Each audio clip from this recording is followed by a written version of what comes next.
Hi hello ನಮಸ್ತೆ. ನಾನು ನಿಮ್ಮ ಪ್ರೀತಿಯ MC ದುಬೈ ಹೇಮಂತ್. ಗೌರವದ ಸೇವೆಗೆ ವಿದಾಯ.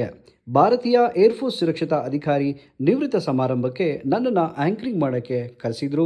ಈ ಕಾರ್ಯಕ್ರಮ ಹೇಗೆ ನಡೀತು, ಹೇಗೆ ಫ್ಯಾಮಿಲಿ ಎಲ್ಲ ಎಂಜಾಯ್ ಮಾಡಿದ್ರು ಅಂತ ಕಂಪ್ಲೀಟಾಗಿ ನೋಡೋಣ ಬನ್ನಿ.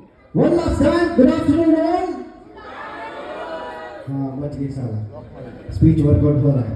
Okay, before I start the program, I just want to know like how many people can understand English.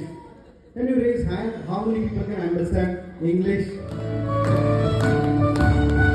ಮಕ್ಕಳು, ಮೊಮ್ಮಕ್ಕಳು, ಪ್ರೀತಿಯ ಕಾಣಿಕೆ, ಕಣ್ಣಲ್ಲಿ ನೀರು, ಮನದಲ್ಲಿ ಹೆಮ್ಮೆ, ಸೇವೆಯ ಹಿಂದೆ ನಿಂತ ಕುಟುಂಬದ ಶಕ್ತಿ, ಇವೆಲ್ಲವೂ ಕಾರ್ಯಕ್ರಮದ ಬಹಳ ಅದ್ಭುತ ಕ್ಷಣಗಳಾಗಿತ್ತು.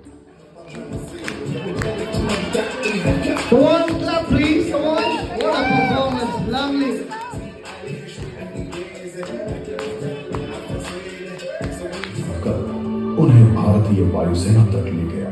धीरे धीरे उनका जीवन. ಇಂಡಿಯನ್ ಏರ್ಫೋರ್ಸ್ ಸುರಕ್ಷತಾ ಅಧಿಕಾರಿಯ ನಿವೃತ್ತಿ ಸಮಾರಂಭ, ಕುಟುಂಬ, ಮಕ್ಕಳ ನೃತ್ಯ, ಪ್ರೀತಿ ಮತ್ತು ಗೌರವದಿಂದ ತುಂಬಿದ ಮರೆಯಲಾಗದ ಸಂಜೆ ಹಾಗೂ ಅದ್ಭುತ ನಿರೂಪಣೆ ಅಂತ ಇಡೀ ಫ್ಯಾಮಿಲಿ ನನಗೆ ಅಪ್ರಿಷಿಯೇಟ್ ಮಾಡಿದರು.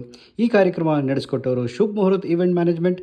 ಗೌರವದ ಸೇವೆಗೆ ಧನ್ಯವಾದಗಳು, ನಿವೃತ್ತ ಜೀವನಕ್ಕೆ ಶುಭಾಶಯಗಳು ಅಂತ ಹೇಳ್ತಾ MC Dubai Hemant signing off. Thank you.